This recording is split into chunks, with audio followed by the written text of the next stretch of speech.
Mm. I added that after I saw it in Hugh's chat. I thought it was really cute. I had a really nice nap. I dreamt about something really fucked up though, but then oh my, I took a really nice nap after playing some Pokemon TCGP, and in my dream I had an Instagram post where I visited what is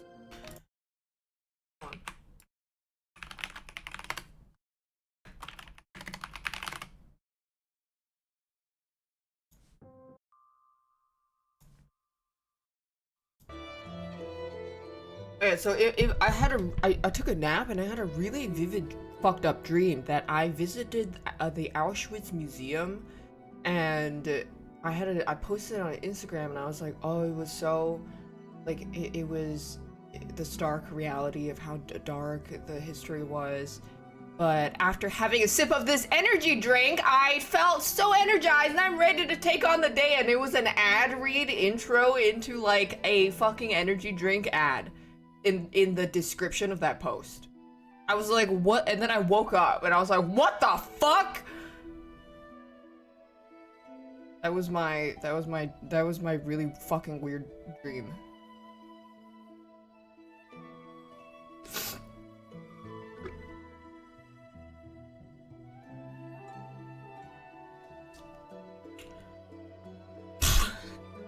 I don't think I'm joining the Red Bull athletes.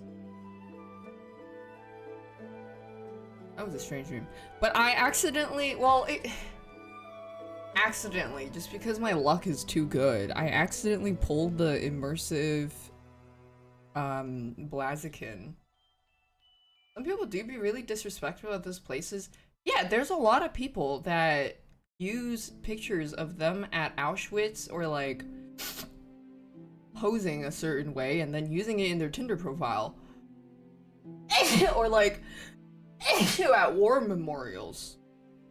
But it's not, I don't, yeah, it's not like I have any right to criticize people that do that because I killed a fish when I was 10. Yeah, I opened a bunch of, because I got a bunch of hourglasses. I've been doing I was catching up on all the PvE battles, the bot battles, and I got a bunch of hourglasses, so I was like, whatever, I'll just pull a little bit.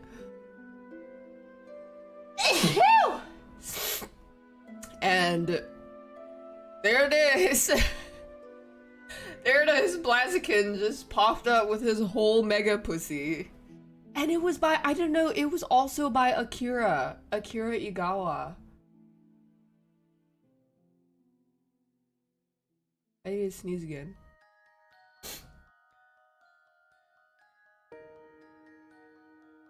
Yeah, it was really cool. Waiting for another sneeze. Void says he stopped saying bless you after I sneeze once because I always sneeze 2 or 3 more times. So now when he doesn't say bless you, he waits until I'm done and then he says bless you.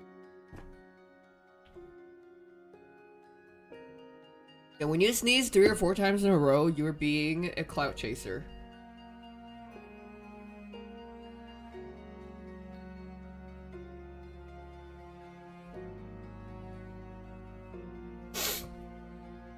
That game is ass. It's pretty ass.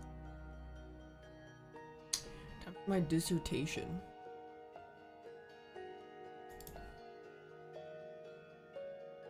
It's time to wait. Let me think about how I want to break this down. D.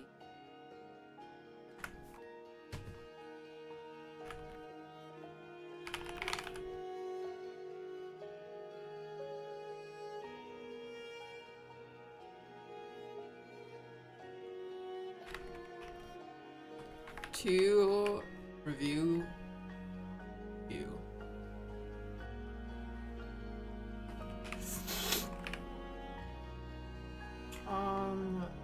Let me start with the bad first. And then I'll do the good.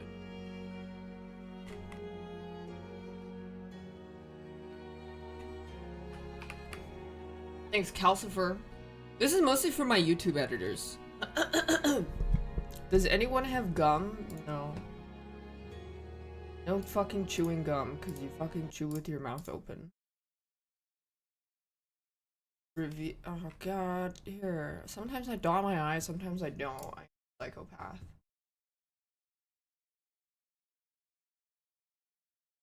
Can you go pee? We just fucking started.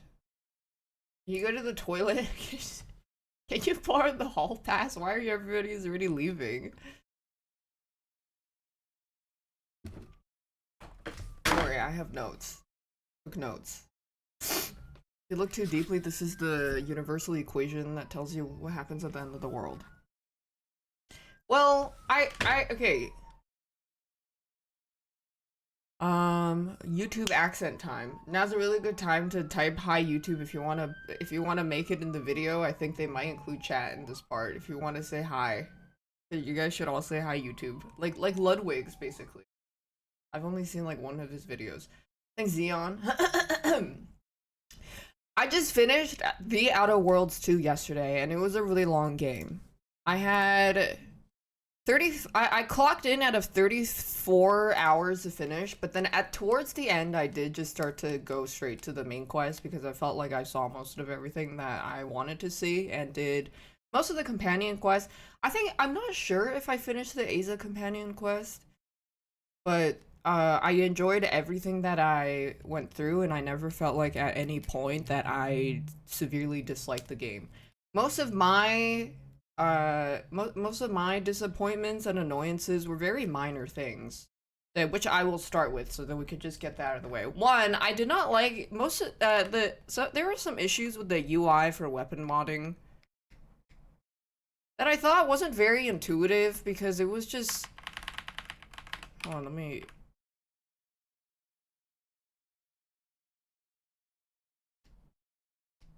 I think they could have used some like nicer matching icons and matching colors to see and like to be able to sort through a vendor's weapon mods a little better, and then like being able to see through it because it was kind of hard to tell what goes on what and what part goes on what part. So every gun has that gun specific kind of mods.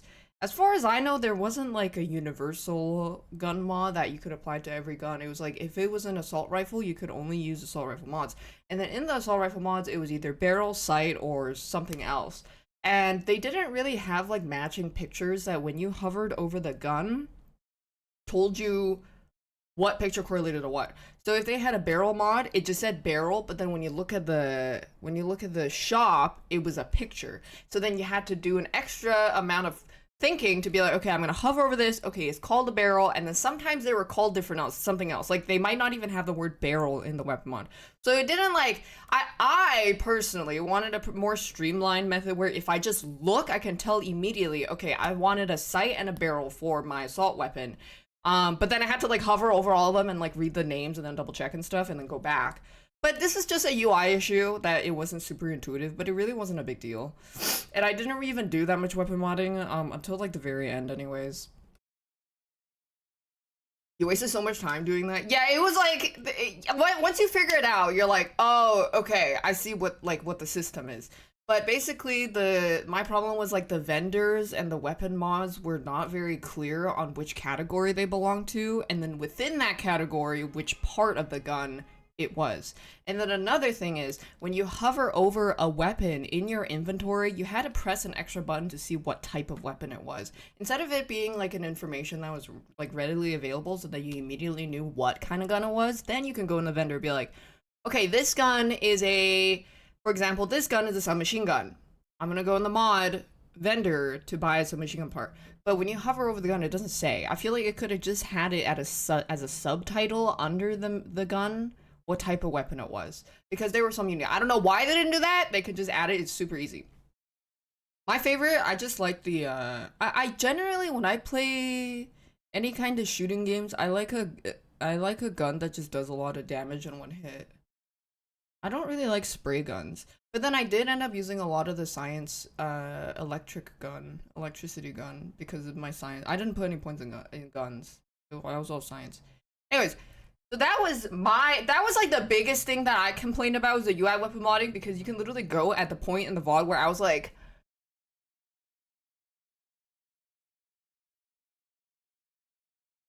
for like 20 minutes basically at the vending machine in the free trade area. Another thing, again, is also to do with the UI, is when you're like buying stuff, this is mostly like vendor shit. Is when you're buying ammo and grenades in the vendor, it doesn't tell you how many you have, which I kind of wanted to know with grenades because I wanted to know how many grenades I had, so how many if I needed to buy more. But then when you craft grenades or ammo, it tells you how much you have. So I'm like, why did you not just also tell me how much of a grenade or ammo I had when I'm buying it?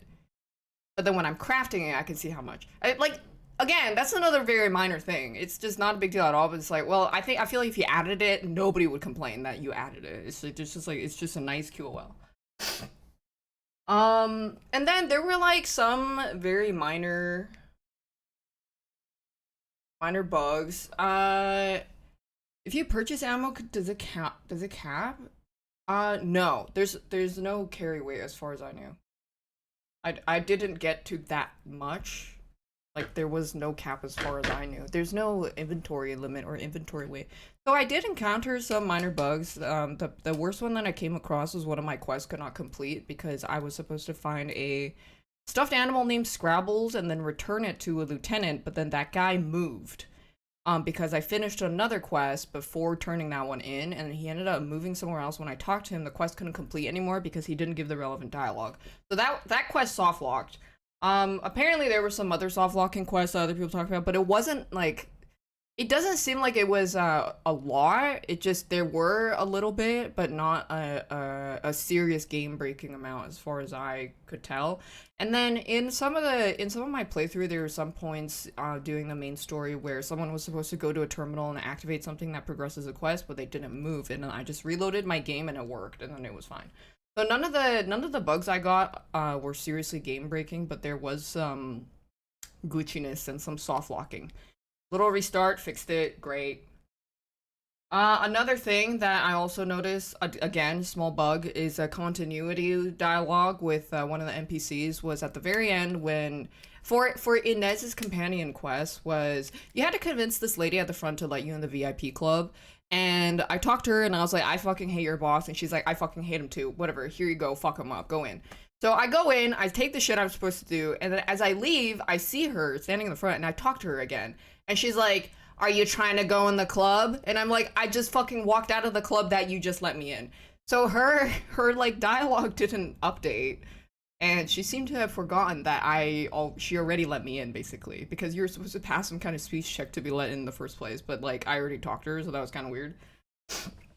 Again, it's like whatever. I feel like that's a really easy fix.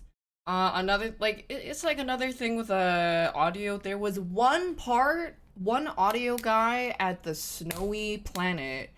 I talked to him and he was like at 20% audio. I could not fucking hear his shit for some reason. Very small thing, but I couldn't fucking hear. He was really, really quiet. And then my other complaint was the Brewster jump sound effects. Guys, they fixed it. I was right. It was apparently doubled for some reason, and they reduced it by half.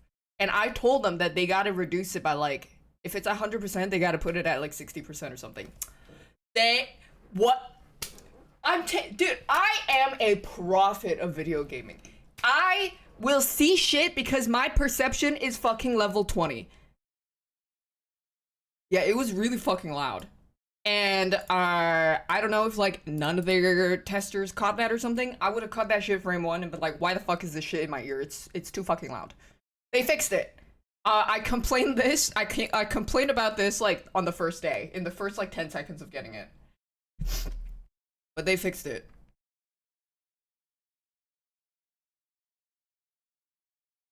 Okay, now honestly, these were my worst thing. Like, I don't have anything else to say about what I didn't like about it.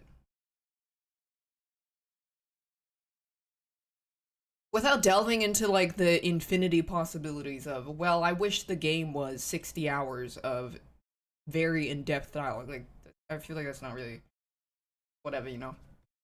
Yeah, I didn't really have that many criticisms. So get that out of the way. Um, add.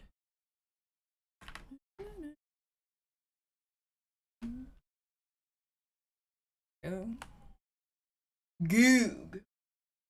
Okay, Goog. There's quite a bit, but let me explain. So this is far better. Yes, I'll write that down. Yes, it's way better than the first. Way better than one. Eat Pussy Goog. Yeah, number two was The Outer Worlds 2 Eats Pussy Goog. I think for me to break down why I thought this game was good, I have to explain that the writing is good. And how, for me to explain the writing is good, I have to explain to you how the writing is good. And for me to explain how the writing is good, I have to give you some insight into the plot and the factions and the world building. And so let me explain. The overall plot of the game is you are an agent at the very beginning who got tasked to do a covert mission to get information from this place. Something goes wrong, it blows up, and you're like, oh fuck, turns out somebody betrayed you. And you kind of spent your entire journey finding out why you were betrayed, why did the mission go wrong, why did they want to blow it up, and what does this have to do with the entire political landscape of the game, of like the world that the game takes place in. So already in the very beginning, it's established that there's something that you need to find out. Why were you betrayed? Why did they want to blow it up? What is the intention behind all the factions? So that brings me to that there are 5 major factions. I would say like technically 4 major factions. One of them is like kind of whatever. 4 major factions is the Earth's Directorate. So the Earth's Directorate is, if you're familiar with Warhammer 40k, is like the Imperium basically. They're kind of like the overall human task force that want to colonize everywhere, and they're very like they're kind of like cops a little bit. Very, okay, we are human, we are going to impose on you our culture and you will follow and we will colonize you. So, or the Earth Directorate is what hires you in the very beginning. You are aligned with the Earth Directorate since the beginning. And then the Protectorate is kind of like Caesar's Legion. They're like very culty. They're very pro brainwashing. They're very fascist, and they're very, if you speak out of line, you get lobotomized kind of way. And then you have the Order, and the Order are basically giga math nerds. The Order used to be part of the Protectorate, but they split. They had a divorce. The Order were the people who believe in... They're just fucking nerds that believe in solving equations will give them the answer to everything in the world. To predicting the future, to predicting what will happen, to basically solving the equation. They'll figure out what happens at the end of the world and ultimately solve all suffering and famine and any kind of like bad stuff. And then you have the cultists, which were people that worship the rift anomalies that started appearing after the explosion. These people just like anarchy, and they're like, okay, we need to have the rift consume all of us because we all need to die and we should embrace chaos. So the cultists are kind of whatever. And then you have Auntie's Choice. Auntie's Choice is a giga monopoly company that was caused from a merge of Auntie Cleo's and Spacer's Choice. These were 2 brands in the first game. So what happened between that was they're basically 2 very giga corporate brands that merged into one to become an even worse corporate brand. Auntie's Choice formed because Spacer's Choice was trying to have a hostile takeover of Auntie Cleo's through like some... They basically want to take their company, but then Auntie Cleo's found some like legal loophole, basically roundabout shit, and ended up like reversing it, and then took over Spacer's Choice instead. So that ended up being Auntie's Choice. And the person at the head of Auntie's Choice is Auntie. And Auntie Cleo. Or Auntie is Auntie Cleo. And Auntie Cleo, I don't remember if you see her in the first game or not, because I have no memory of the first game other than the fact that I completely forgot about it, which means it was neither bad nor good. It was just boring. And whatever. But I don't remember the first game being like particularly outstanding in any way, which doesn't necessarily mean it's bad. It's just okay.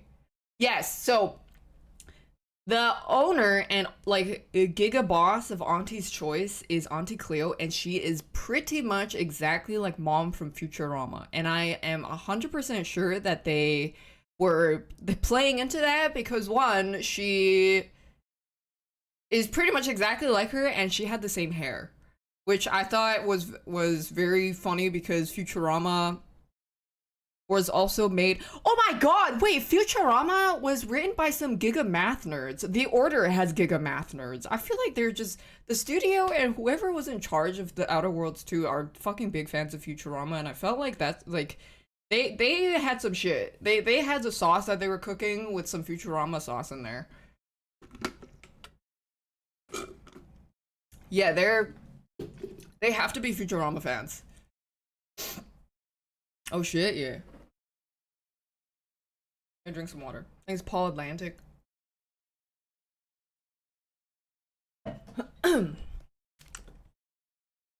So let me write down the factions. I would say interesting factions. Auntie they tried to murder, there was no contact. Everyone, if you talk to the Moonman prisoner, Auntie's Choice flagship is the other way around. Auntie tried to hostile take over Space's Choice. They outmaneuvered her since there was no contact with the Earth, but she was the van. Oh, so it was wrong? And then they rewrote history?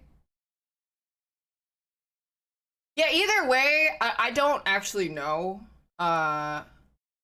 Depends on who you believe. So you don't know.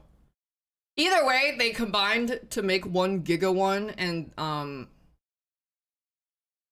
very corporate. I would say interesting faction. You have... Yeah, because I remember finding a note that said that. Yeah, I guess it's... You don't know. First Directorate. And you have Auntie's Choice.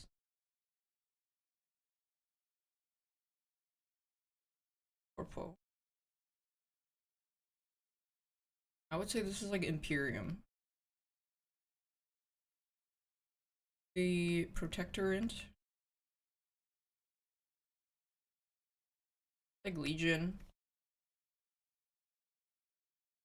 But I think the whole point is like how it happened. I don't really think it matters. It's just like the fact that it happened, and like two megacorps should never be allowed to do that and just take over everything, you know? The Order. They're nerds. They're like math nerds. Yeah, Giga math nerds, and then cultists. They just like chaos.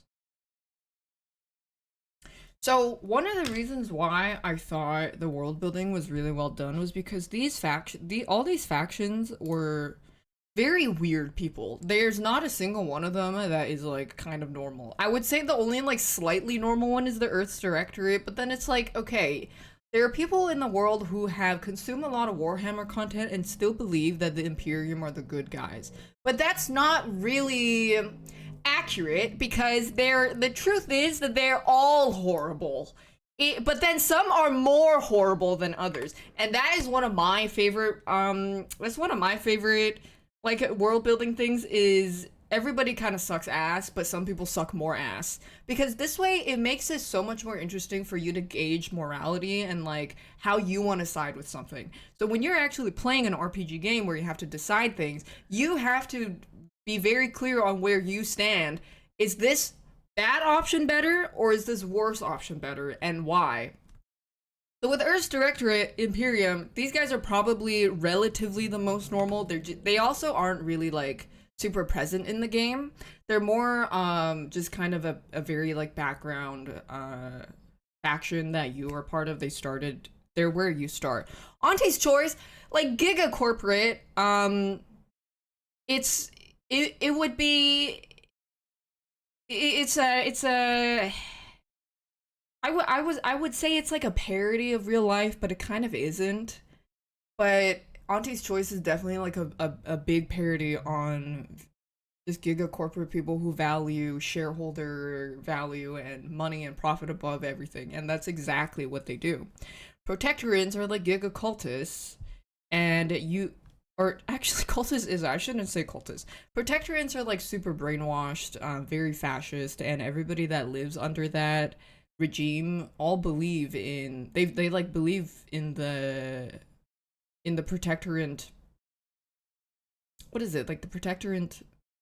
Is the protectorate ideals? Yeah, they're religious zealots. And you wonder, like, why are they like this? You wonder, it makes you wonder, why is their society like this? And how does an average person react to society like this? And that's what makes your journey as a normal player uh, through the Outer Worlds 2 interesting, because you're like, you meet someone that's protecting, and you're like, okay, what is wrong with you? You meet someone that's anti-choice, and you're like, okay, what is wrong with you? You meet someone from the Order, and you're like, what is wrong with you? And they are all very quirky in their own unique way, because this is corporate, this is religious zealot, and these guys are just fucking nerds.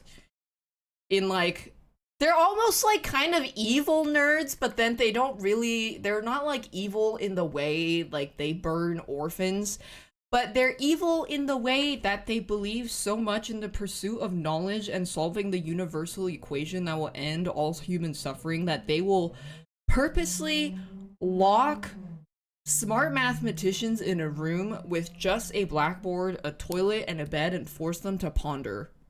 And ponder they will. And there was one person who actually ended up escaping one of these rooms and tricked the Order into thinking that she had to launch a satellite, and she tried to call for help.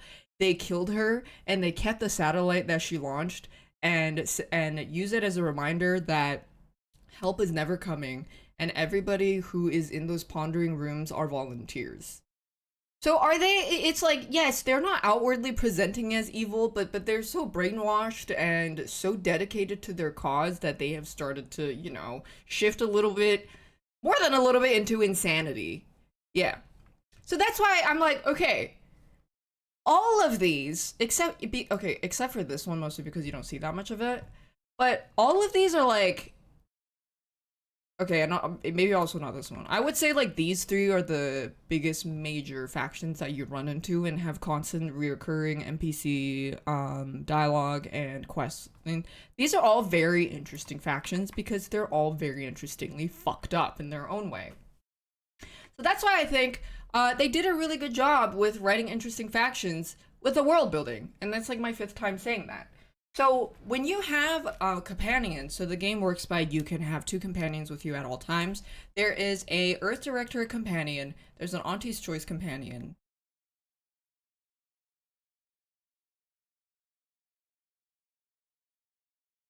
And Protector companion, an Order companion, and Occultist companion.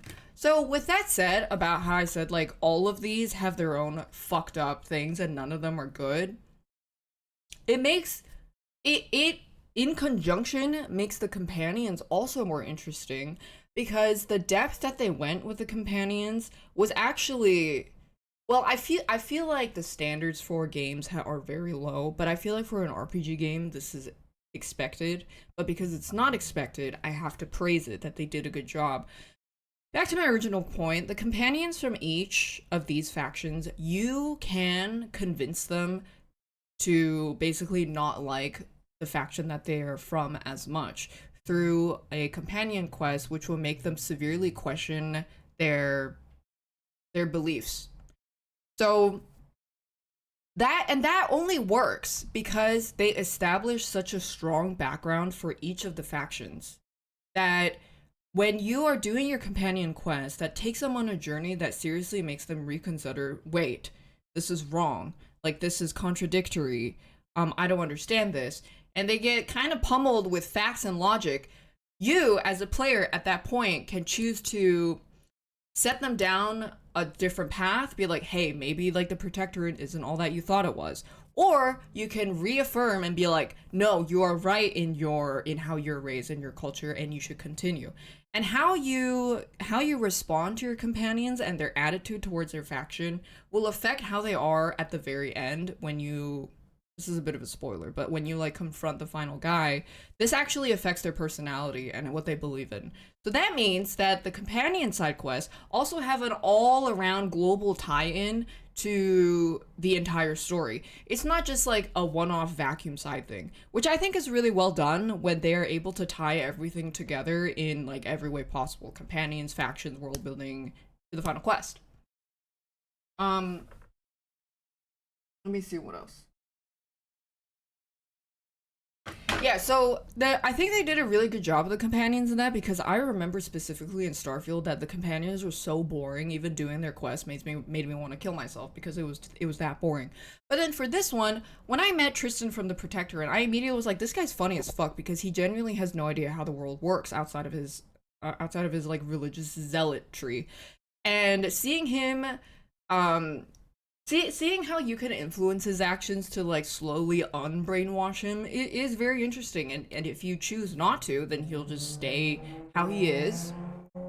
So that means they gave every character a chance to change, to switch up, which only works again because they did a good job developing each faction, of the backstory of each faction. The mentions didn't even affect their personality. Yeah, the personalities in Starfield were very bland. um Let me see what else. Yeah, and so I think they did a really good job with the companions because not only are the backstories and how you affect them actually matters in this RPG, they also give contextual dialogue and relevant dialogue to characters that you're talking to. So what I mean is, if you take Tristan, who's the protectorate, to a order base, he will comment on how they are traitors and how they all suck. How they all suck. But then also, not only that, is if you take them to talk to a character who is in the order, there will be options at times where you can tell them to respond instead of you. So your companions can speak in your place in the context of the quest that you're doing, relevant to the character and the NPC's faction. So if I bring the order to a protectorate base, they're gonna have something relevant to say. And at the very end, you can call on your companions to talk to the final boss, and what they say will be based on how you did their companion quest. And how you did their companion quest is basically how you wanted them to stay a loyalist or defect. So all of that had a consequence, basically, which is, wow. I feel like that should be the bare minimum for all RPG games that deal with companions, but that's just not true. So now I feel like I have to praise that they actually did that. That your choices in changing a character along with you on your journey actually matter. That's crazy. Like, good job. Hey, Rick. Choices matter, yeah. So I remember there was a specific thing that Tristan, the protectorate, mentions, where he goes like, "Had you not told me to stand down on the two people that we encountered, I would have like executed him immediately." And then that's when I was like, "Oh yeah, so that means if I did just let him go on a murder hobo, you wouldn't even have the choice of telling him to talk. He would have just straight up been like, yeah." So that's why when you play, if you do want to play this game, I actually highly recommend you to change your companions around depending on what quest you're going to and the setting that you're going to, because they will have different dialogue for it, which I actually kind of forgot to do one time. And I forgot, one of the things was I forgot to bring Niles, who is the Earth Director and the first companion you get. I forgot to bring him for confronting the person that betrays you at the very beginning. When I go back to the ship, he was fucking pissed at me. And you had to kind of like talk him down from being pissed, and I completely forgot to bring him. And I was like, holy shit, he actually forgot. That's huge. Like that is a plus immersion right there. Yeah, he got pissed at that, and I was like, okay, wow, good job. Because there's games where you'll have companions and you will like commit genocide against their people and they won't even say anything about it. And then you're just like, do you care? And then they're like, no, I only have two repeating lines of dialogue, sorry. Oh yeah, and then another thing that I did notice is like this really shows the amount of care that they put into this companion interactions with the world and with you is when you bring Tristan along, there's a lot of protectorant camps that you're gonna have to wipe out. So I brought Tristan along, who's a Giga Protectorant. And for some of these enemy protectorant camps, I walked up and I tried to see if there was someone to talk to. There wasn't, they just started firing immediately, so I killed them all. And then at one point Tristan will say, okay, it seems like we do have to kill these people because they didn't even talk to us. So he actually was able to acknowledge that we are killing his people, but they didn't give us any kind of like process to talk to them, and because they didn't, he's okay with killing them. So he addresses that he is okay with killing them because we didn't talk. And that's just like another plus immersion, because otherwise it's like, hey, Tristan, we're killing your people. You don't care? And he's just like, I love traveling. That, you know, that makes an RPG weak. So that's cool. Yeah, they have a lot of contextual dialogue depending on where you bring them to, what quests you bring them to, and how they talk with in dialogue. They also talk with each other. Um so overall, let me go into the gameplay also. Gameplay was good. Really good. I thought the gameplay was really good. It was really smooth. There was, like I said yesterday, there was like at no point in the game where I wanted to move or do a certain action and it didn't let me. Like the double jumping into the slow motion, into the shooting, aiming down sights, everything was super duper streamlined, very smooth. I didn't feel like I had to fight the controls. I didn't feel like any of the animations were awkward at any time. And the shooting was very, very smooth. And personally, I was happy with the amount of weapons and the amount of guns. Like, there's a melee, there's different types of guns. Generally, though, I don't really change what kind of guns I use that much. But I thought it was good. Combat, very good. Like, I don't have anything to complain about the combat. Um, there was probably a lot of different gadgets that I didn't find, but I was more than happy with like the tool set that I did have. So, but I think like up to some people they might not find it as satisfying because they wanted even more, but I felt like it was good. I thought it was fine. I didn't really try. I mean, I wasn't like trying every single weapon I found, but I did use a couple. And I also did have a melee, even though I didn't really have a melee build because I was a glass cannon. I thought that was all great. Also, the companions also have skills, have active skills that you can use, and you can build like a build where you're pretty much spamming companion abilities on cooldown also works. And if you can upgrade, when you upgrade your companion abilities and like their little skill tree, because they have a very small skill tree that you can do, it also actually changes what they look like slightly. It changes like the color of their armor trim, which is like a nice detail. They didn't have to add that at all, but they did. Which I think again shows the amount of care that they put into this game. The internal conflict doesn't care. I actually was gonna go over that too. Um, that was one thing that I did write down in my note, is that every side quest, I would say like 90% of the side quests, 95% of the side quests, and just like exploring the world gave you a hint to what was going on in, or like gave you a hint to what was going on basically. Like why was this major character doing this? Why did this break down? Why did they defect? Everything actually kind of hinted at what led up to the point of you blowing up at the very beginning and your journey to find the answer at the end. It was all tied together. It was very rare for there to be a random jack-off quest where they wanted you to kill 5 rats and then you go back to the guy and he just goes, okay, and then never speak of it again. A lot of these things had something tied into the main story. They did that's not, I'm not saying that there's no collectible quests. There were some jack-off quests I was like, collect 45 of these for me. I just fucking didn't do them because I don't give a fuck. But the side quests where that involved the factions and companion quests, they all had something to hint at or to give lore or more context to the main story, which I thought really well done, because you don't have to do that, and actually doing that is really complicated because then you have to see how everything fits. But the fact that they did that is really good writing, because that means they know how to tie it all together without it feeling like you're just doing a quest just for the sake of doing quests. It builds onto the intrigue of wanting to know more about the world and why. So if the weakest part of a lot of games is if they don't give you enough to make you question the why. And if you don't question the why, that means they wrote a really shitty world. Like in Bloodlines 2. Um Everything was extremely juvenile and elementary. Why did this guy ask you to talk to this other guy? Oh, because he wanted to find out some gossip. And what was the gossip about? Oh, that this person just collects skulls. And then that was it. It's like,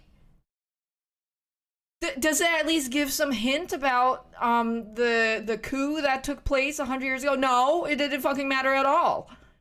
So pretty much all of the quests, the side quests and jobber quests in Bloodlines 2 were like that. But in this game, I would say 90% of the quests were related and gave you hints and gave you lore, and terminals and everything just gave you, just like built on the overall scope of the main quest and like why you were going out of your way to do what you want to do and like finding out more about these. So they did a really good job in building intrigue and wanting the player to find out more, which comes to good writing. Yeah, disjointedness. Oh yeah, there was another faction that's the Sub Rosa, but the Sub Rosa is just like another very corporate black market thing. I don't think you had a Sub Rosa companion. This final side quest are closest thing to actual side quest to yeah, there was a lot of filler. So oh yeah, that was the thing is like I felt like this game didn't really have a lot of filler. It was a pretty much every side quest that I did, I was like, oh, this made me understand why the Order has these ideals. This made me understand why the Protectorate was like this. Which brings me to the point that if you don't really care for world building, well, one, I don't know why you're playing an RPG game. Two, it's not going to be as interesting to you because, yes, this game is extremely dialogue and text heavy because, like I said, the intrigue that they want you to build comes from understanding and wanting to understand more of the lore behind every faction and the world and why you are setting out to do the thing that you are setting out, basically the main quest line. If you don't question that or you care about it, then the only thing that you have going on for you is gameplay goog. And if that's good enough for you, that's fine. But for people that like love story and world building and strong narrative focus, this game did a really good job at it, and I think that is worth praise. Other things is the humor. The humor in the game I thought was really well done. It's more there was a couple of really funny parts where it's not like a kind of way, but it was like a there was a lot of those like chuckle moments because it was very one, it was very like I think it's clever, and two, I think because the writing team knows what they're doing, that they could have all this charm put in, this charm being like it's entertaining without needing to be like constant keys jingling your face. So one of the examples that I can come up with because I take notes in my head is, so the context is the Order and the Protectorate had a civil war and they split into two. You have a companion, a Protectorate companion, who you can bring with you, and you need to go into the Order's base. And I brought the Protectorate Tristan with me to try to go to the Order's base. The Order agent goes like, "You have a Protectorate with you. He's not like he can't come with us. We're at war. You know that, right?" And you have a dialogue check, I think. I think it might be a speech check where you tell them, "This is my emotional support arbiter." And the arbiter is like a giga protectorate of justice, basically. And if you pass the speech check, they're like, "Oh, I see. Yes, yes, come right in." So it's not that you can just pick it at work. You do still have to pass a speech check, if I'm remembering correctly. But I do remember like that the emotional support arbiter was like pretty funny. Yeah, they're just like, "Oh yeah, come on in." So it like if you understood, yeah, because of the tension between these two, like that's why it's kind of funny. And then another thing was because the Protectorate people are very very brainwashed. There's this one area of the game you can go to that are all under Protectorate, and the Protectorate have a system where they play propaganda over the loudspeakers constantly, and you can overhear some of the Protectorate civilians go like, Oh yeah, the flood recently just destroyed my house and I was about to feel sad. But then I heard the loudspeakers come on and they told me to be happy. So then I went back to being happy. So that's how insane these people were. These factions are all full of really quirky people. And when you as a normal person, very far removed from it, like witnesses this, it's funny because you're pretty much just watching how people will act in a very fucked up world. Yeah, mental refreshment. Um, I didn't find, the buzz term is a lot of people will be like, oh, the writing is quippy, there's quips. It's like, no, I didn't find that to be the case with this game at all. I found that the humor was actually very, like, charming and they knew when to, it was a healthy dose of it and it wasn't too much. A lot of it was very, satirical and just parody of real world, like Auntie's Choice whole thing was very corporate. Um, I thought they just did a good job with it. Anything else? I mean, I think one thing that might be a little bit of a entry barrier is the vocabulary in this game, especially when you talk to people of the Order, is fucking huge. The words that they're using are complicated, and if you're a little bit stupid, you better start opening up that Google Dictionary or Google on your other monitor because they're using some big ass fucking words. Discombobulated. Yeah, they use some big words, but it's not. It's like it's not really a big deal. But it makes sense because the Order are fucking big math nerds.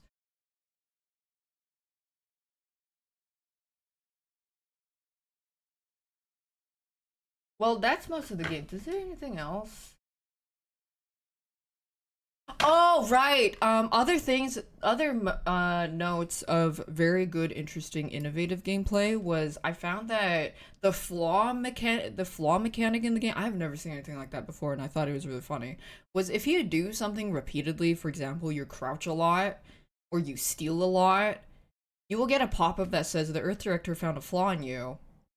You crouch a lot, and they will give you an option to take this flaw. The flaw mechanic is what it is, and you have an option to take this flaw that gives you a debuff but also a buff at the same time. So depending on how you want to play the game, you can choose to take it. So for example, because I crouch a lot, I got a flaw called bad knees that every time I crouch, it made my knees made a cracking sound that alerted enemies within a 10-meter radius. But when I crouch, I now move 50% faster. So actually, I was like, okay, that's good, that's great. Actually, I will take that. That's awesome. Yeah, it's very. I thought that was like really funny and well done. So there's like a bunch of. I'm sure there's like a bunch of hidden ones that I haven't seen yet. Or like if you leave your flashlight on a lot when it's bright, they'll something will pop up and notice that. Um, I think another one is like if you send your companions in more and you stay at the back, it will also say something about that. So the game is actually noticing how you're playing and will give you trade-offs. Yeah, which it was very funny. And another thing is how they did the observation skill was really cool. It was like a little magnifying glass, and you have to like actually use your cursor to look at it, which cool. Just like little cool things like that. I think they did a good job with an RPG. So they didn't have to reinvent the wheel with any of the gameplay, with any of the writing, but they just did a really good job of already existing RPG elements that have been around for like 15 years since pretty much Oblivion and Skyrim, and just did a good job of that. And I think a lot of games and a lot of devs have to learn is you don't have to reinvent the wheel. You just have to put your whole pussy into the writing. You have to put your whole pussy into making a good story because a good story can be a great story can carry mid gameplay, but great gameplay cannot carry a mid story. You will get bored. And that's the case with Kazan, the first Berserker, is after a certain point, like yes, they have a lot of skills, yes, they have a lot of combat, but if there's nothing else to keep you engaged other than just like attack slop and your game is like 50 hours, no one's playing through that shit. If it was 10, sure. But great gameplay with mid story, you're not gonna go very far, especially if you're trying to stretch your game with filler to make sure people don't hit the refund window. Um, I mean, another game with like I would say another game that has really good combat and like story's like okay is Devil May Cry 5, but it doesn't overstay its welcome. Yeah, exactly. Yeah, that's my point is like good gameplay will only carry mid story after like to a certain point. It won't go any further than that. But an amazing writing will carry for hours and hours and hours. Which is another thing about Kingdom Come Deliverance 2 and why it's really well done. I mean, roguelikes and roguelites kind of have the basis of the rogue foundation to keep the gameplay because it's not the same. But if you're talking about non-roguelites, it's not going to carry you very far if you don't have anything other than attack slop. Yeah, because you kind of have built-in replayability into it already. So that's a I think that's like something else.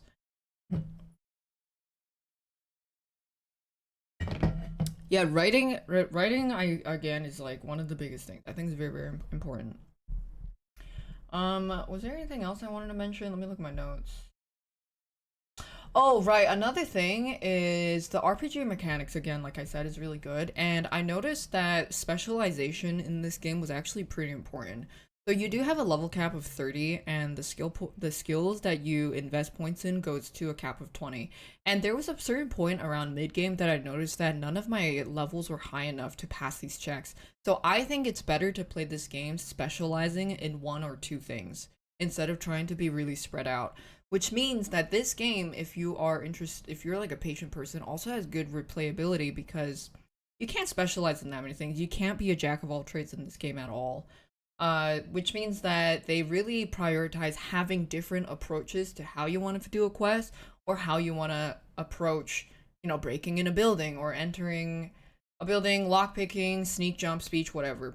Specializing was very important, I think, and I would definitely say if you are going to check this game out, it's better to be really good at one or two things than to be try to spread out. You can spread out a little bit, but I would really recommend specializing in like two, and specializing in two things. Um, because at the mid game point, I was like slightly just off every time. And I was like, okay, I definitely spread my pussy too thin there. Any major negatives? No, not at all. I don't have any major negative things to say about this game. Um, anything else?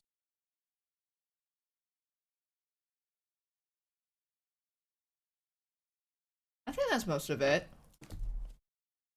Yeah, overall, I give this game a solid 8.5 out of 10.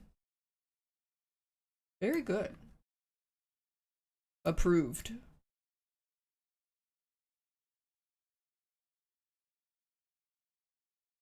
Daph approved. Did I rush the game math? Oh no, I found out what the game math was. What is like 5? I would say like a Bloodlines 2 is like a 5.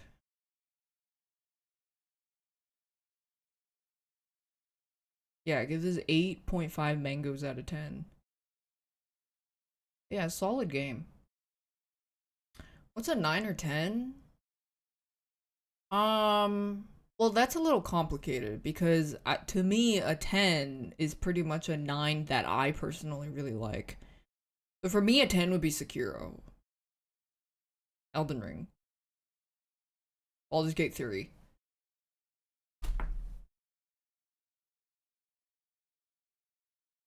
Wukong is not a 9 or a 10. Wukong's an 8.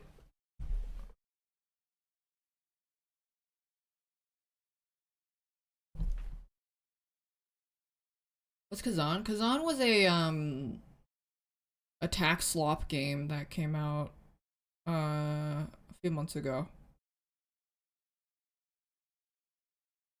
Wu Chang's also an attack slop game.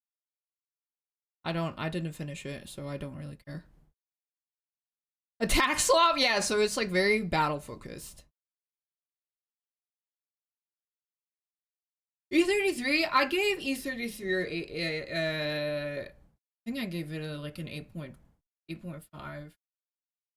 8 or 9 basically. I don't really remember. But I think E33 Act 3 really fumbles, like really noticeably fumbled. But I never found that Outer Worlds 2 noticeably fumbled. I also never found that Kingdom Come Deliverance 2 noticeably fumbled. You worked on this?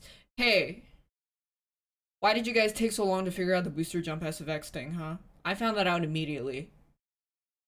Literally, in the first 10 minutes, in the first like 5 minutes of getting the booster jump shoes, I was like, why is this shit so fucking loud? Devs, fix it. You need to reduce it by about, if it's 100%, it needs to be 60%. And lo and behold, they fixed it. It's in the patch notes. They actually fixed it, if you missed this, by the way. It was in the patch notes that dropped today that they reduced it by 50% because it was doubled accidentally or something. Observation 10 out of 10. What difficulty? I played on normal. I played on normal, so I wasn't really like, I'm not really into damage sponge stuff and just dying immediately, but I guess it would change how you play. You'd be a little more careful. But for me, I played it more from like a story-focused narrative point of view. So, yeah. What's the worst game I ever played? Mind's Eye is not the worst game I've ever played. It's definitely up there, but I have to really think.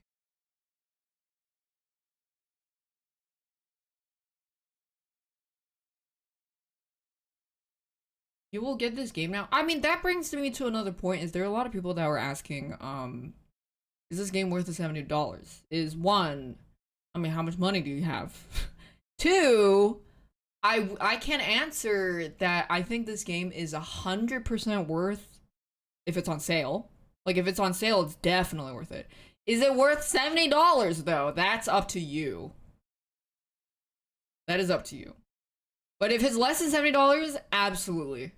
Yes, very good RPG. What if you didn't enjoy the first game? Then it's good that this one's way better than one.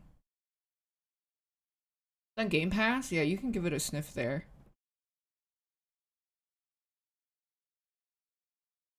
You didn't watch? You're gonna play it? Oh yeah, so yeah, I did mention earlier that one of the things I noted was I recommend like specializing in two skills. Because around the mid game point, I found that I just had just not enough skill points, even in the ones that I was really leveling up. I didn't have enough skill points in it because I like spread myself too thin. And I think they wanted you to specialize.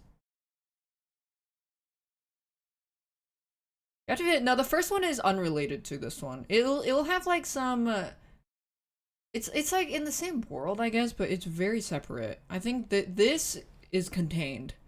I never felt like at any point I was like, oh my god, what is going on? I felt like I needed to play one to know this. I did not at all. Outer Worlds 2 packages everything in itself. You don't need to know the first one at all. This is way better.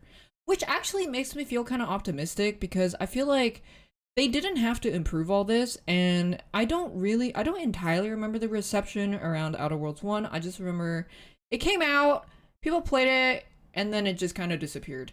It wasn't super good, but it wasn't super bad either. So when they came out with 2, and this is how they worked on it, I am optimistic that they wanted to improve so much on it. It was low 70s. Yeah, let me see. So,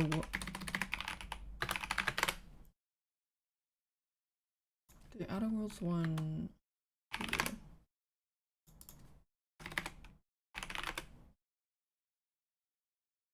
Okay, it's like 8.5, 85%, and 9 out of 10. It'd be for real.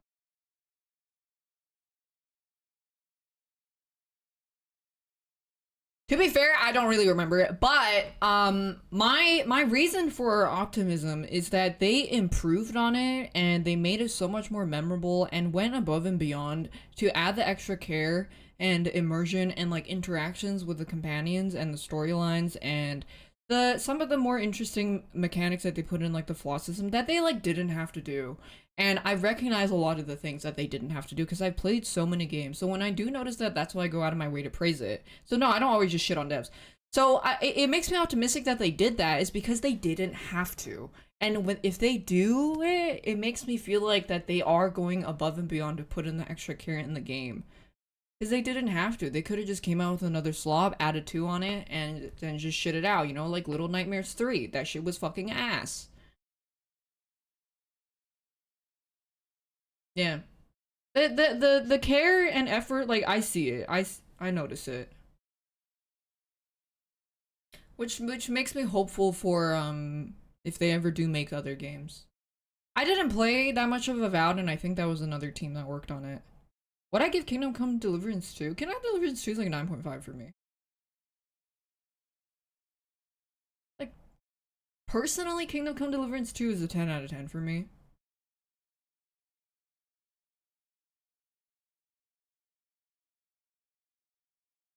What's my game of the year is Death Stranding 2. Yeah. Overall, good game. I great game. I would say it's a great game.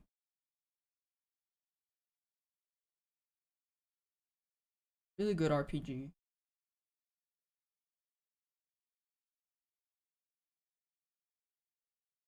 Honestly, I feel like anything this rate people like get so fixated on ratings. I don't really like giving a numerical value because then people are going to be like, "Well, you rated this 8.3 and this 9.5." And I'm like, "Okay, well those are very different games though.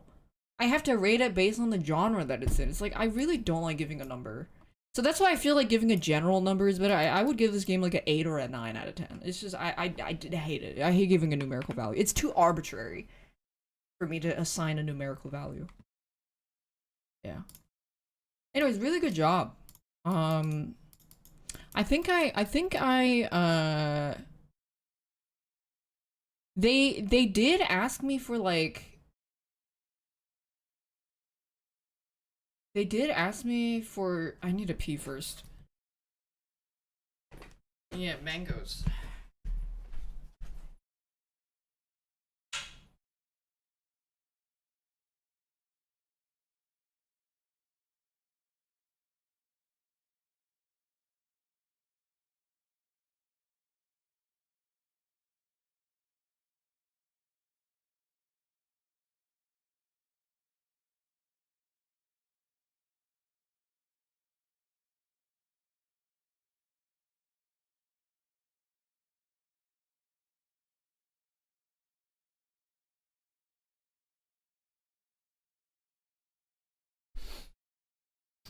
They did ask me for an Outer World sponsor thing, but it's not a it was like they wanted me to do an interview and this was like a week ago or 2 weeks ago. They it was like an interview where they asked me some questions and then they would pick which like trait I picked and then I basically got a cop. And they had me really like, oh, Outer Worlds are out now, whatever. But I never had like a sponsor stream. My entire playthrough and all my opinions are unrelated to whether or not I got paid because I will get paid and I will still talk shit about a game. See mind's eye. So all of that was my genuine thoughts. I don't have any kind of like paid like intention behind my YouTube video or my review. And if I didn't, or if I did and I didn't like it, I just wouldn't say anything because I just fucking love video games. They did not pay me for the review. I don't know if I'm gonna play Arc Raiders. I have Rug to make. Does he zoomies? Eon has zoomies every now and then. And if I got paid to play a game and I didn't like it, I would not do a review video on it. I probably would just not finish it and not speak of it.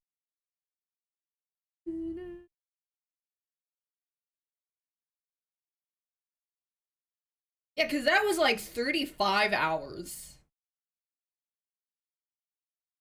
Yeah, maybe it's Rug time.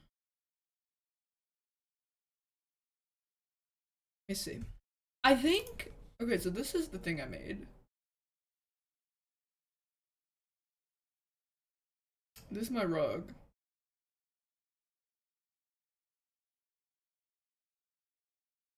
The time to bring out the projector.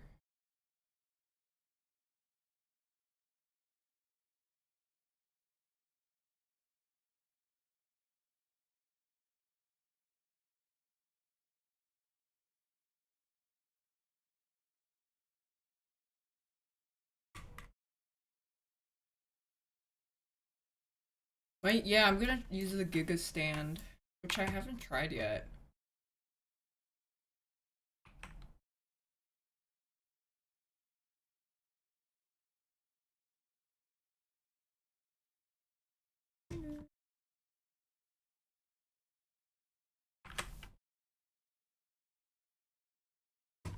Gonna fall. I think if anything, I'm more likely to fall and die.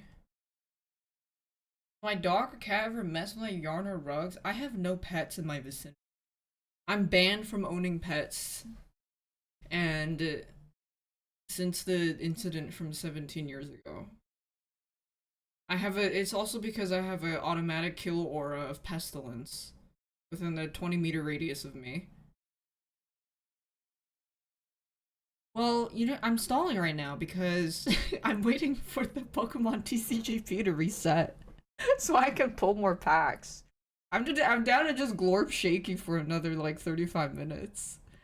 So I can open all my packs and then I don't have to think about it. Single player's game? I know, that's actually one of the saddest things about Baldur's Gate 3 is when you play it co-op, you actually lose out a lot of enjoyment unless you and the other person that you're playing with specifically only talk to one person at a time and like progress on the same page entirely. Because I feel like the solo player experience is very different from playing it generally co-op because most people are gonna dick around and do shit on their own. And then, of course, never finish it.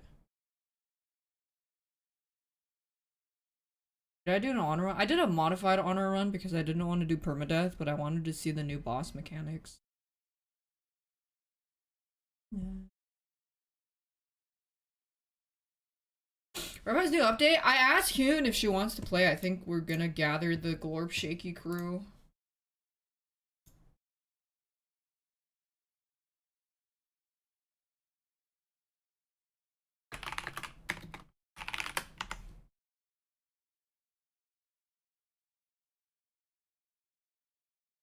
The Minge Menagerie. The Minge Menagerie. That was an RV game. It's very slop. It's alright. Very slop. Glorp needs decaf? Why?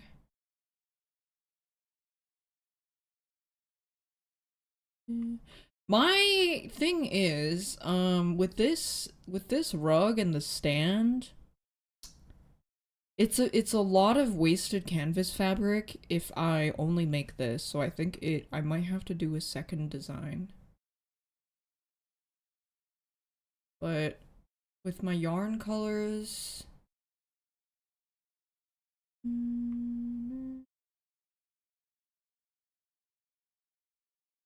the game needs some serious patching. Yeah, I'm gonna go look at what colors I have real quick.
Fucking, I hate having to. I wish I had a fucking locker UI where I could just see every color I have and how much I need. Where's my life QOL, man?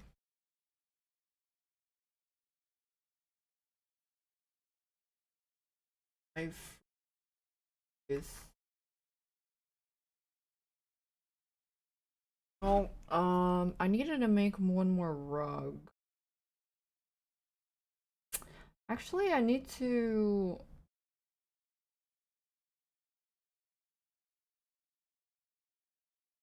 I want to make swatches. Yeah, I might have enough for a Quagsire Psyduck one. Maybe. But. Oh.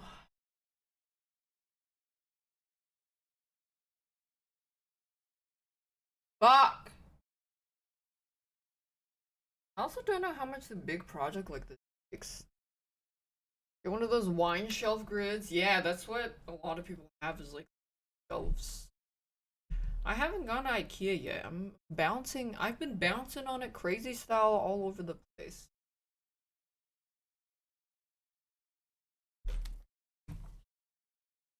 Oh my god. Quagsire Psyduck rug?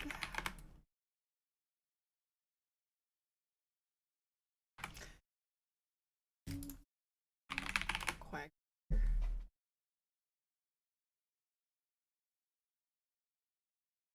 I love this photo.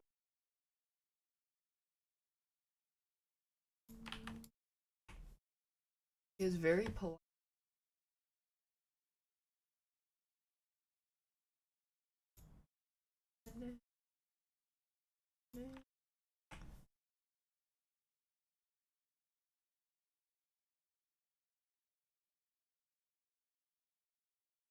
Why is he standing like this? Is he a friend? He is a friend.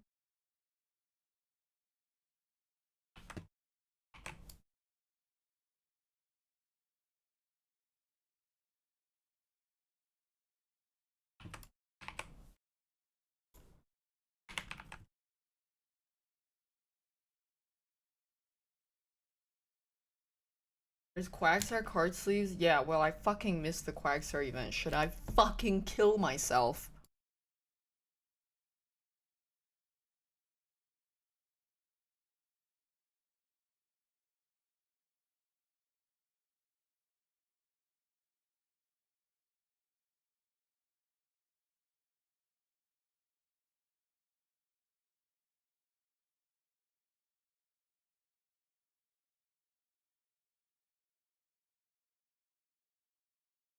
There's Psyduck's on the ground and Quagsire is patting him.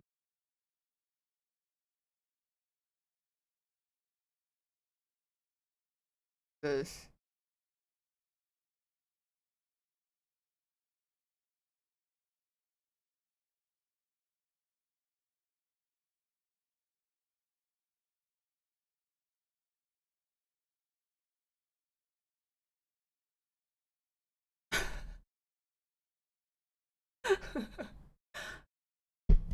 Accidentally made a suicide joke in front of a friend who killed himself. But noob down. And Quagsire sit? I mean, I don't see why not.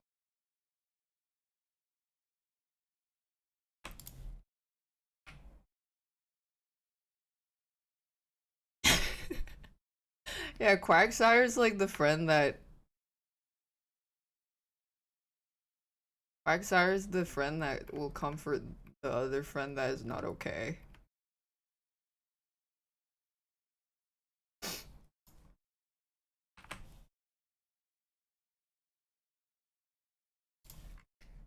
More square shape, so I use more space.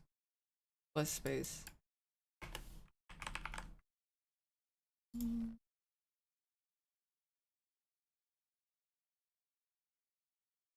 Beat is right next to his face though. Does this not look like a hot dog?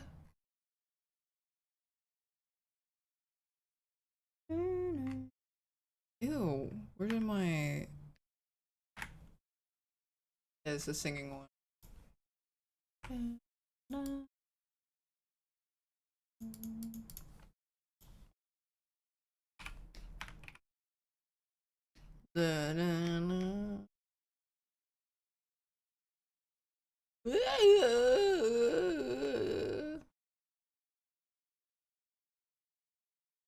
Very rotund.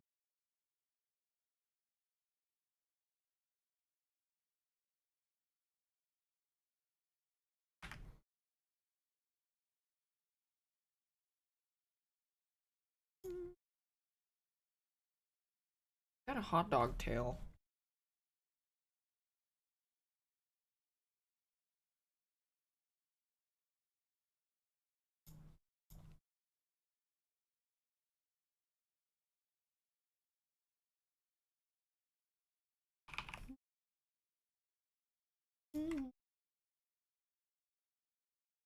I love Quagsire's face. So a little peanut body.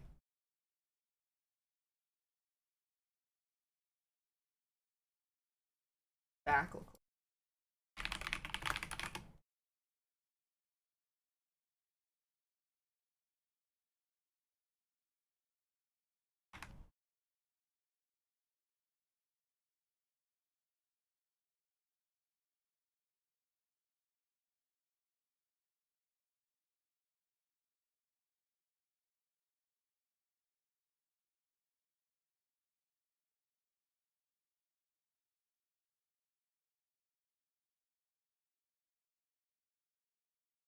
Is that a glorp?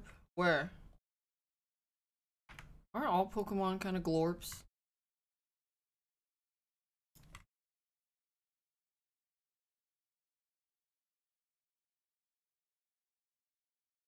Very bold, yeah, I got.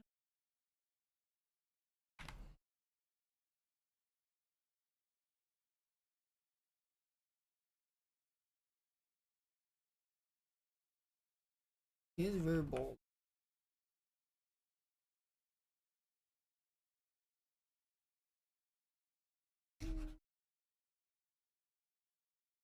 Yeah, what would a Ditto Quack? I think a Ditto Quagsire just wouldn't have nostrils.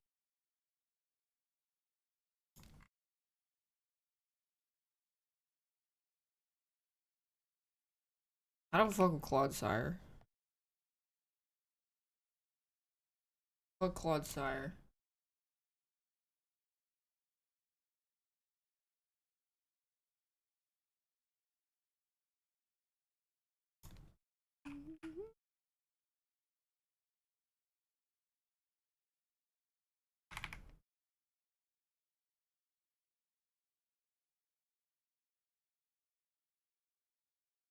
Friend. Very friend shaped.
Thanks, Wolfie.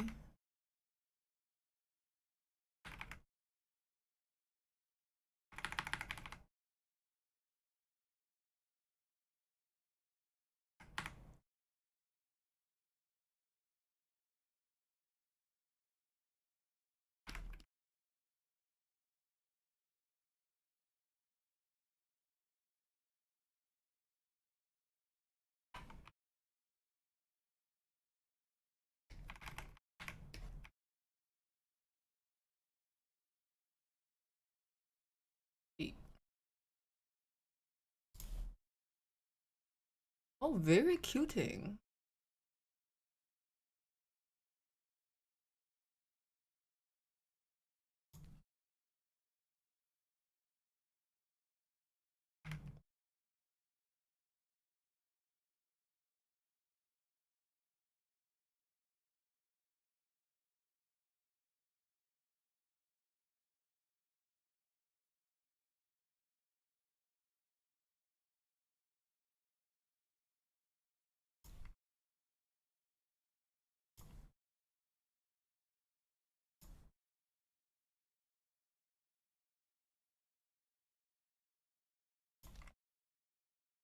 Mm.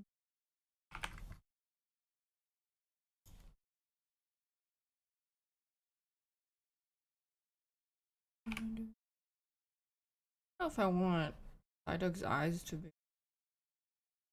I like this. Let me look at Psyduck.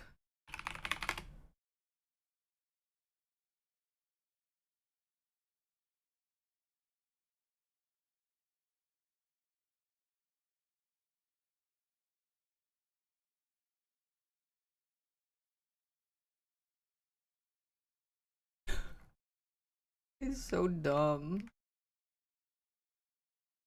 Waxeye is definitely cuter than Psyduck.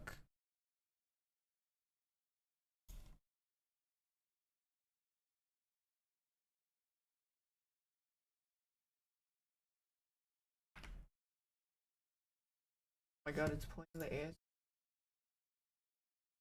I watched a Pokemon show when I was a kid.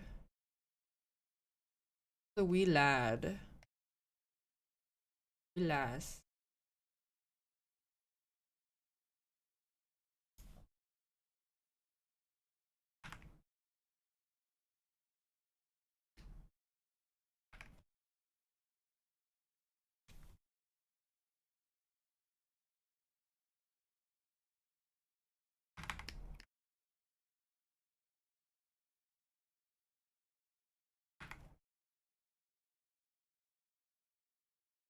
Psyduck's life was to— yeah, there's this one scene of Psyduck. She sends out Psyduck to attack Quagsire, but then they just stared at each other. And then she goes like, "What's wrong? Why aren't you attacking?" And then they just stared at each other.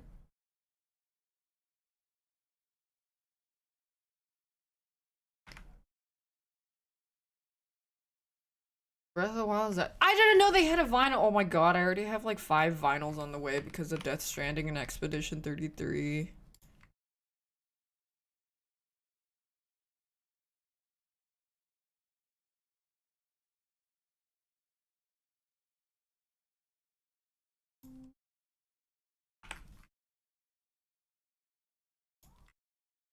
He's holding him down. It's kind of funny.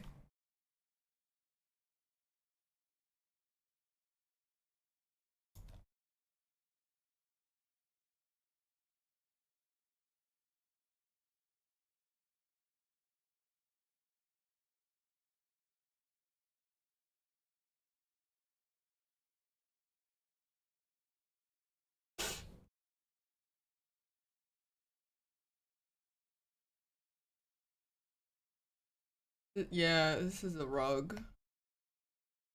Because my canvas is really big. I don't want to waste it by just making one and then cutting it because it ruins it gets rid of the tension. So it would be a waste of all the canvas fabric.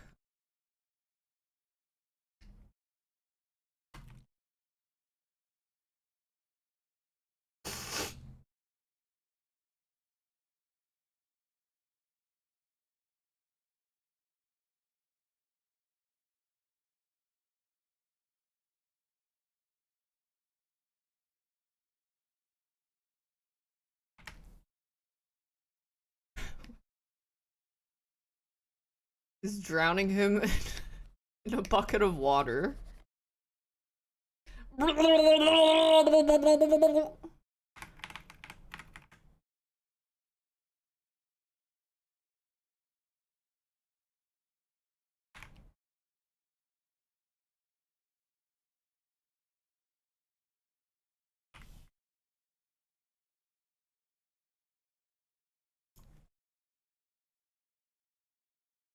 Why don't I play games with Son anymore? Because we're not friends. We haven't spoken to each other in years.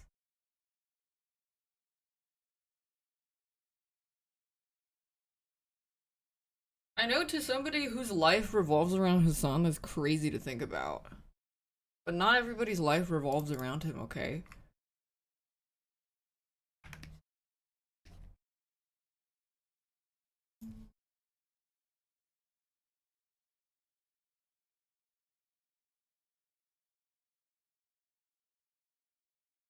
Random ass question. Yeah, you know what is— I mean, it's like yesterday some guy like comes in here to say something about some commercial about it, and I'm like, that's not really normal to bring up, right?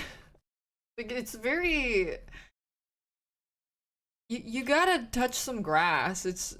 It doesn't— life for other people does not revolve around a streamer for that much. You're going in someone's chat who's playing Outer Worlds 2 and making rugs to talk about someone she has not interacted with in years.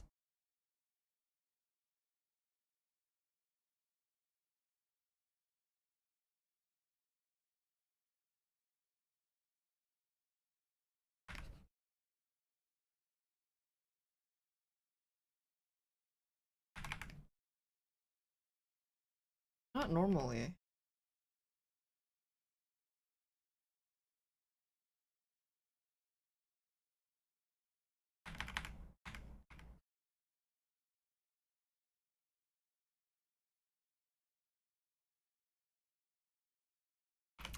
Oh, very nice.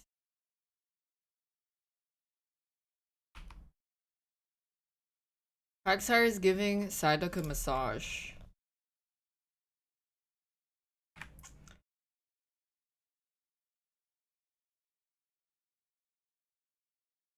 His head hurts.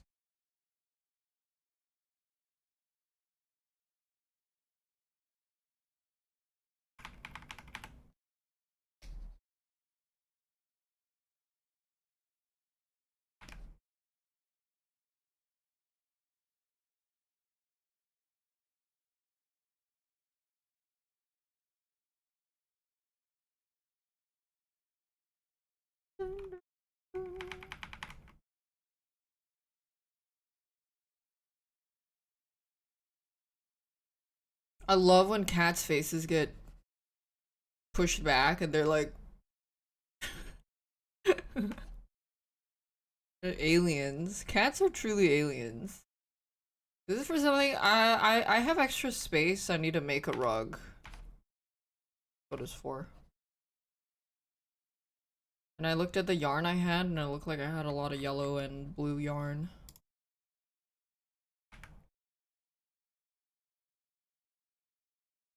When a cat's seeing the tail starts vibrating, yeah, Punchy vibrated his tail near me a lot. I didn't know what it meant. Apparently it meant he was really happy. He would see me, he'd go meow, meow, meow, meow. Then I ran him over.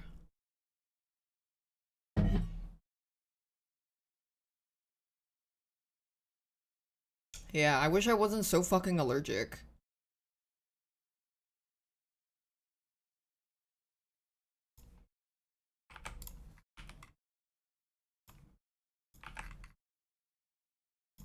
And meow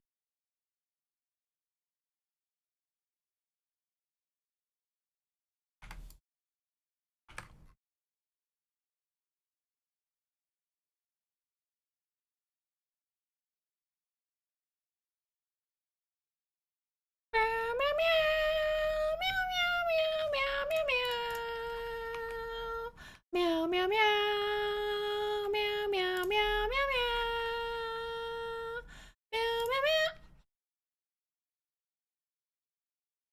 Fit one more thing in here.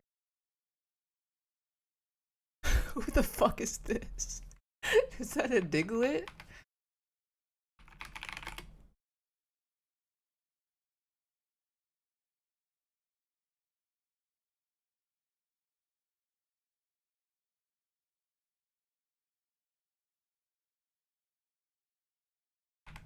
Massage time. Mudkip? Mudkip's ugly.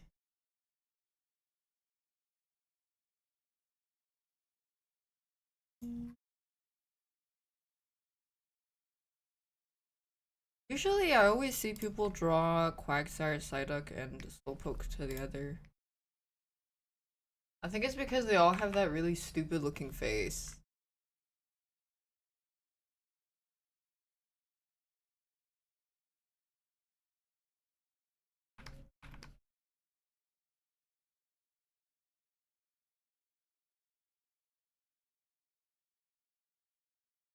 I don't fuck with Wooper.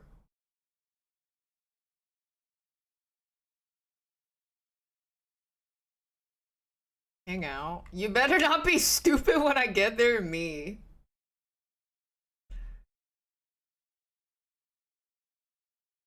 No, I don't like this.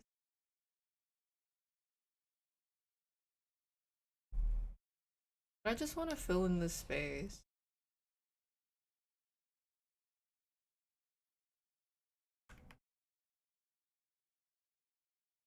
What did people do at a massage? Or a spa? Like a spa. Handle? I'm trying to make he's giving a head massage.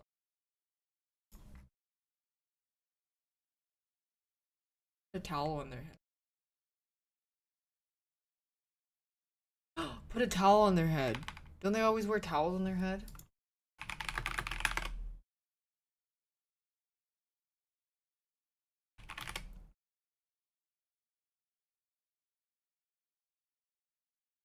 The sheep, the sheep head.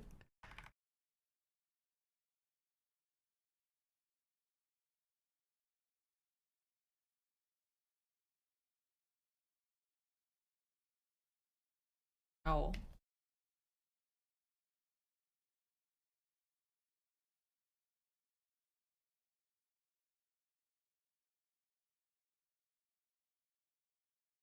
Oh yeah, what if I put cucumbers? How does it even stay on though?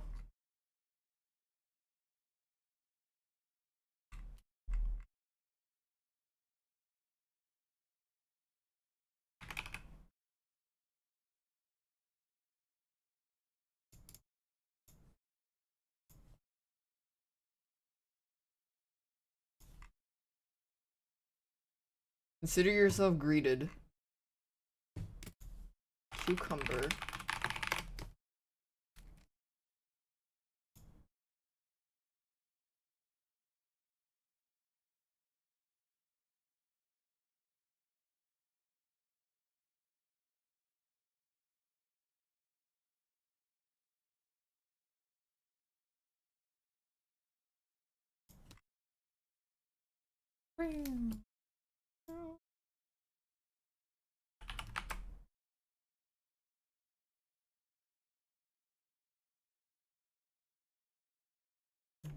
How does that stay on?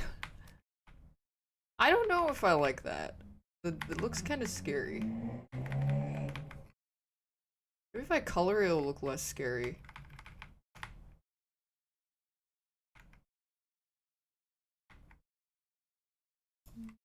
I mean, I could make it work.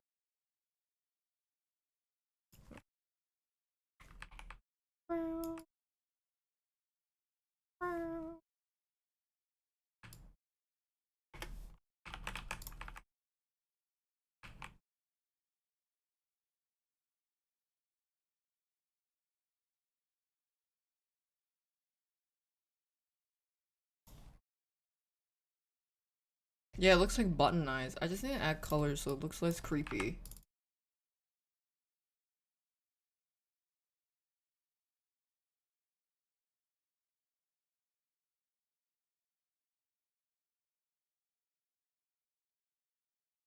If one fall off.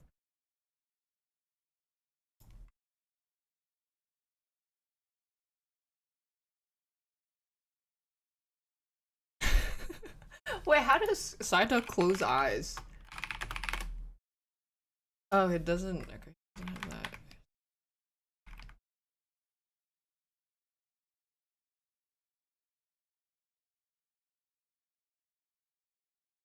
Number.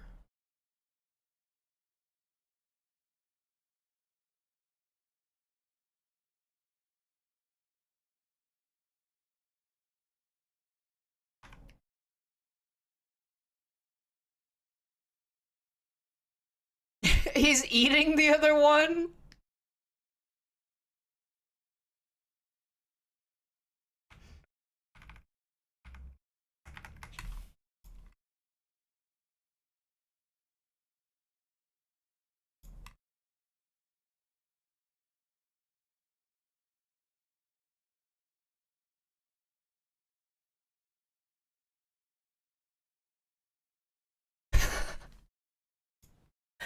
Little snack.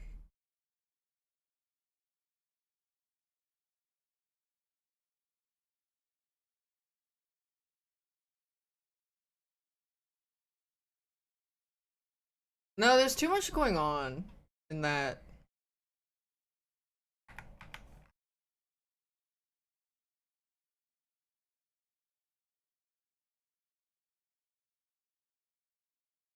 Did people what did people put on their heads? Like a towel?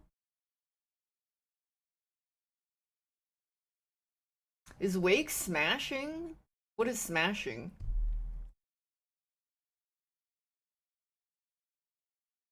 A visor? No, what do like massage people usually put? Like he's getting angry?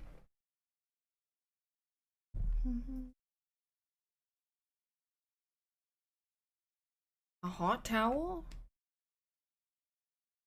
Hair in a towel. I was thinking those sheep towels.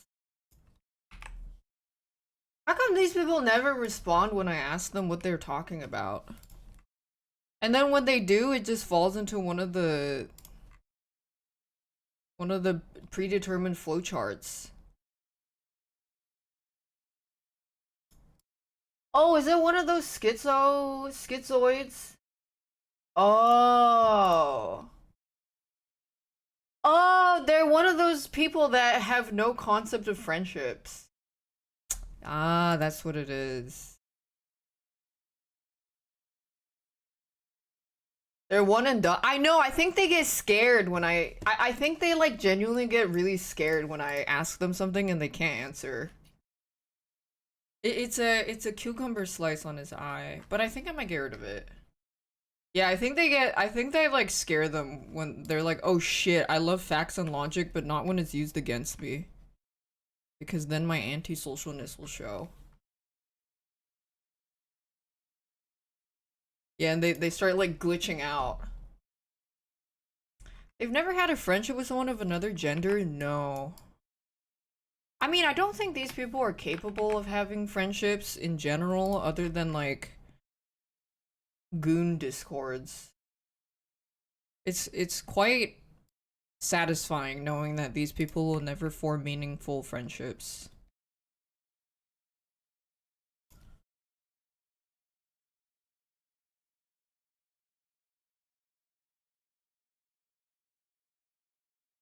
Enjoy the loneliness epidemic. Bye. Enjoy.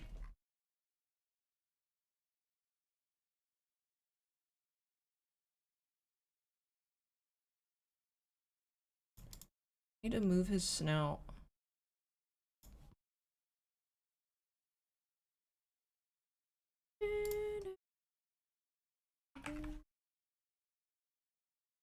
I think if I ever went on a date with someone, I would be the first person to tell chat. I would be like, guys, I just wanted this date with this hot Asian guy.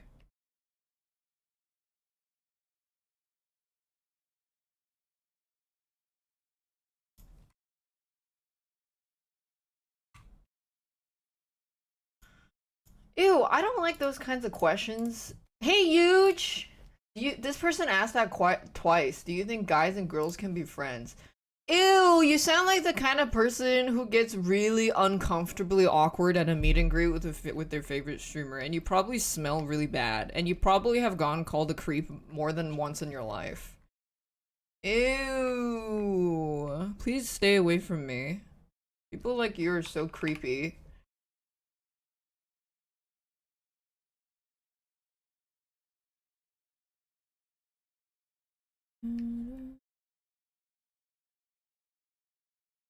And a guy that holds a hug for way too long. I don't even think anybody would want to hug that person though. Because how it usually goes is you hug someone because they're a good friend, but they don't have that pre-established connection because they don't have a good friend that would actually want to hug them. So they actually wouldn't even be able to hold a hug for that long. I really don't like creepy guys. I really, really don't like creepy guys. And there's a lot of creepy guys here. That's why I make it very clear where I stand. And it's no creepy guys, please.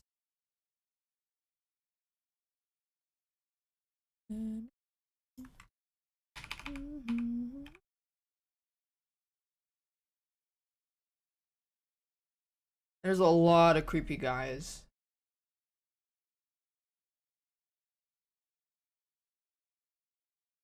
That's just how it is in the gaming scene. A lot of creepy men.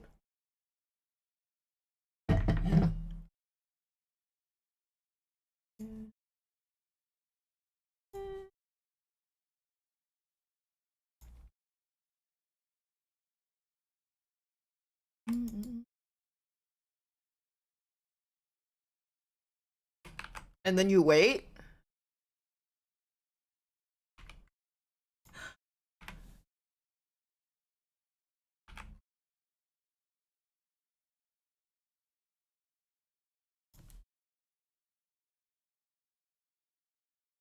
You wait to see who goes like, how can she say that she doesn't like all men? How does she have a, she's a misandrist. She hates all men.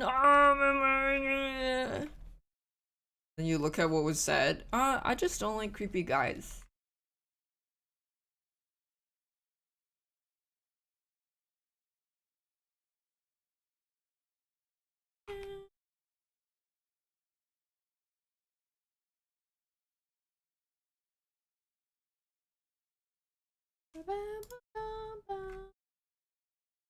I love hot Asian men.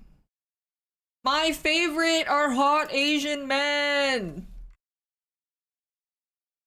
I find Asian men the most attractive.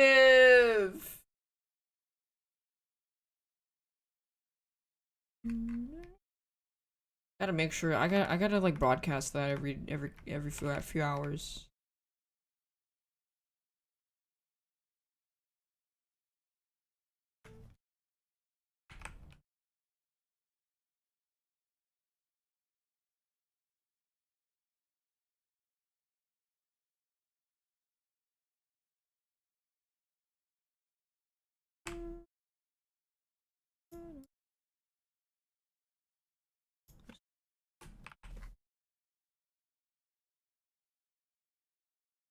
I've been staring at his bill for too.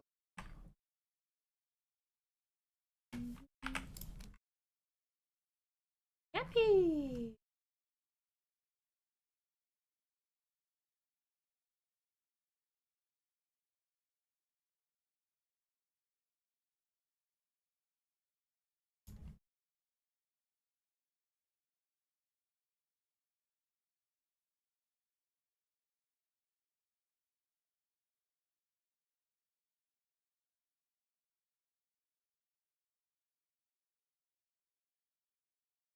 Wait, don't people sometimes put a towel on their head like this?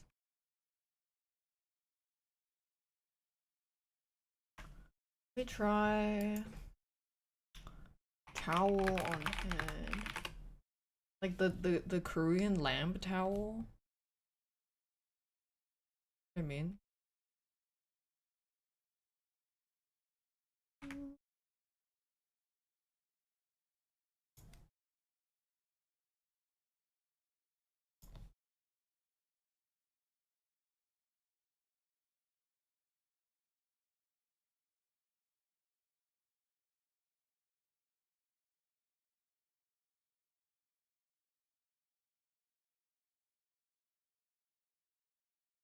I also like his bald head. A small folded hat that, yeah, maybe that would look better.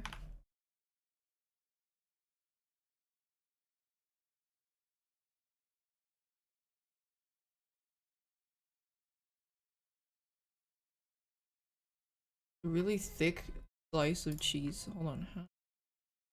The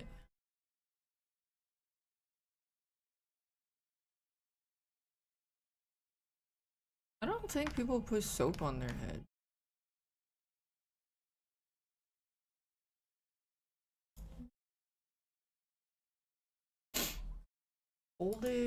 Folded towel on head.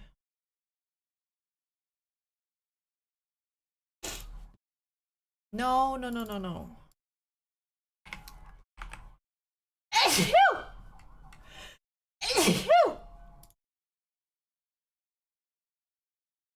Like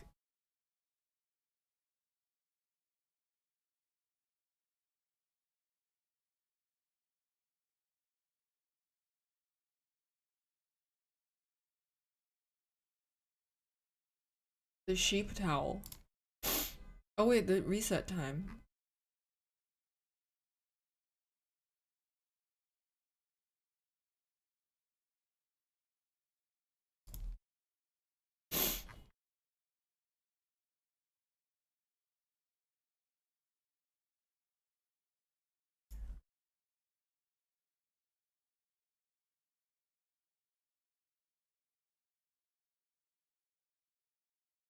The sheep towel.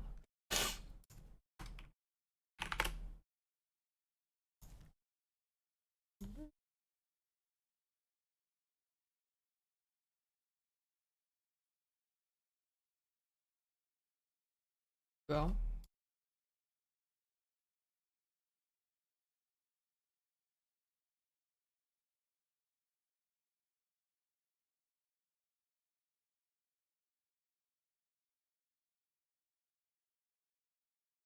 Whee.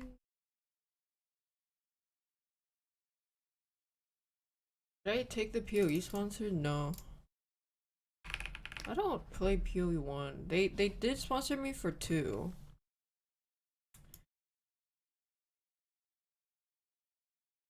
Here we go. Spa. Quadrip. Okay, very nicing.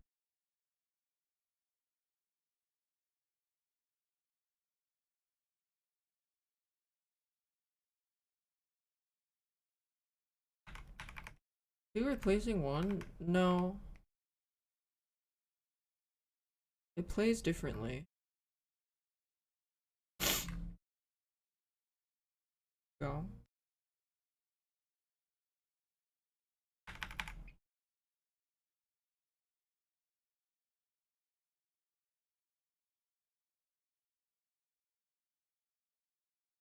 Eh.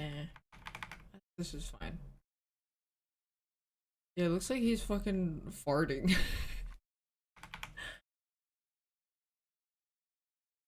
Good, I think. Okay, let me open some pack. It's pack time.